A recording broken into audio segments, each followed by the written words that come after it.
Assalamu alaikum. Angelo Matthews is going to play his last test match in golf. Let's bid him a farewell. Angelo Mathews তার ক্যারিয়ারের সর্বশেষ 4টা test ইনিংসের 4টা ইনিংসেই out হয়েছেন Nathan লায়নের বলে।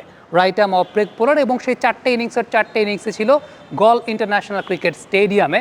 আমরা সেই ব্যাপার নিয়ে আলোচনা করব, তবে এটা ছাড়াও অ্যাঞ্জেলো ম্যাথিউসের ওভার দ্য ইয়ার্স একটা দুর্বলতার জায়গাটা, যেটা আসলে তার টেস্ট ক্যারিয়ারের শেষ পর্যায়ে এসেও দেখা যাচ্ছে, যেটাকে তিনি আসলে খুব বেশি রেকটিফাই করতে পারেন নাই, সেটা হচ্ছে ইনকামিং বোলারের বোলিংয়ের এগেনস্টে দুর্বলতার জায়গাটা। সেটা সাবকন্টিনেন্টাল কন্ডিশনেও দেখা গেছে, সেটা আপনি যদি একটু ওভারসিজ কন্ডিশন, সেনা কন্ডিশন চিন্তা করেন, সেখানেও দেখা গেছে।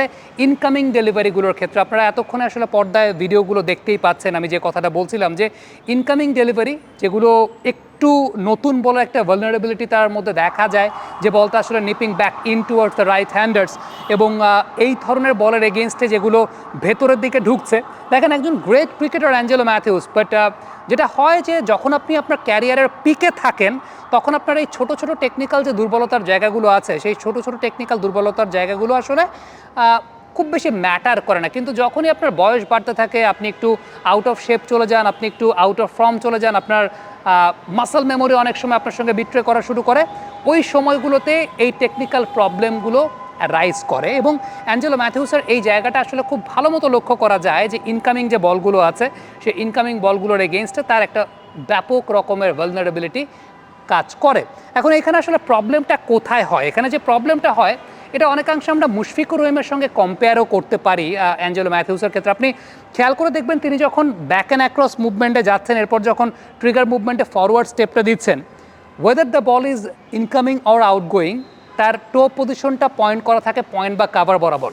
টো পজিশনটা স্ট্রেইট থাকে না, মিড অফ বা মিড অনের বরাবর থাকে না। ইভেন আপনি যখন ইনকামিং বল আপনি খেলছেন অ্যাঞ্জেলো ম্যাথিউসের ক্ষেত্রে, বা নর্মাল সেন্সে আপনি যদি চিন্তা করেন যে একদম কোচিং টেক্সট বুক গাইডলাইন যেটা বলে যে আপনার টো পজিশনটা মিড অনের দিকে থাকাটা জরুরি বা স্ট্রেটিশ থাকাটা জরুরি, কারণ বল ভেতরের দিকে ঢুকছে, এমন না যে বল বাইরের দিকে যাচ্ছে, বল ভেতরে ঢুকছে। সেরকম বল যখন আপনি পয়েন্ট বা কাভারের দিকে টো পজিশন রাখা অবস্থায় ডিল করতে যান, আপনার হেড পজিশনটা আসলে ফল করে যায়।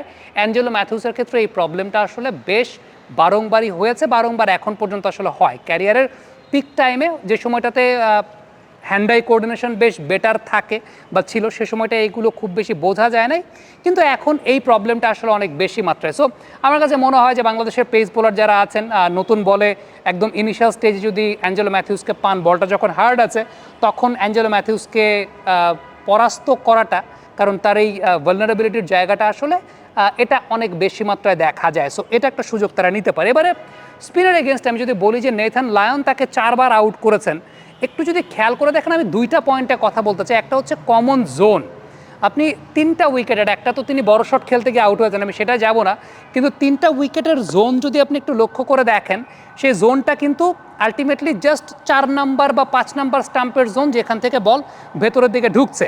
এবং ম্যাথিউসের একটা ব্যাপার কিন্তু খুব উল্লেখযোগ্য, যে ক্লোজ ইন পজিশনে যে ফিল্ড সেট আপটা থাকে, ক্লোজ ইন পজিশনে ফিল্ড সেট আপটা থাকার সময় তিনি অনেক শেইকি থাকেন।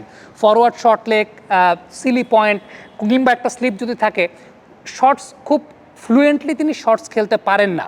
সো সেই সময়টা যেটা দেখা যায় যে এরকম ক্লোজ ইন পজিশনের ফিল্ড সেট আপে তার ক্যাচ আউট হওয়ার একটা প্রবণতা থাকে।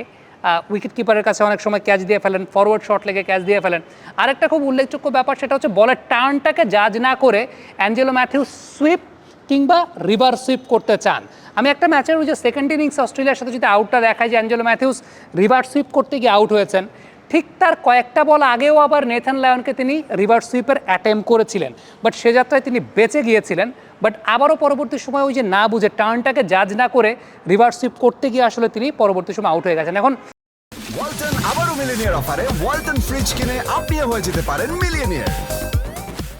এখানে একটা খুব উল্লেখযোগ্য ব্যাপার, সেটা হচ্ছে একজন ব্যাটসম্যান যখন সুইপ বা রিভার সুইপ করে, তিনি এক্সপেক্ট করে যে বল অনেক বেশি মাত্রায় টার্ন করবে, তখন তিনি সুইপ বা রিভার সুইপ করেন। বাট বল যখন খুব বেশি মাত্রায় টার্ন না করে স্ট্রেইট যায়, বা টার্ন খুব ছোট টার্ন হয়, তখনই কিন্তু আলটিমেটলি সুইপ বা রিভার সুইপ করতে গিয়ে ব্যাটসম্যান সে বিপদে পড়ে যান, এবং তখন তার টাইমিংটা প্রপারলি হয় না। সো বাংলাদেশের স্পিনাররা এই ব্যাপারটাও কিন্তু মাথায় রাখতে পারে যে অ্যাঞ্জেলো ম্যাথিউসের স্পিনার এগেনস্টে সুইপ বা রিভার সুইপ করার একটা প্রবণতা থাকে, বিশেষ করে আপনি যদি তাকে বেশ কয়েকটা ডট বল কনসিড করাতে পারেন, সিলি পয়েন্ট ফরওয়ার্ড শর্ট লেগে ফিল্ডার রেখে তাকে যদি প্রেশার ক্রিয়েট করতে পারেন, তিনি একটু পরে সুইপ বা রিভার সুইপে যাবেন। এবং সেই সময়টাতে আলটিমেটলি যদি টার্নটা কম থাকে, স্ট্রেইট থাকে, তখন অনেক বেশি মাত্রায় দেখা যায় বিপদের সম্ভাবনা থাকে। So it's all about tactical gambling. আমি দুইটা পয়েন্ট রেজ করলাম, একটা হচ্ছে against the pace bowlers where it's visible vulnerability against the pace bowlers when the ball is coming back to the batter.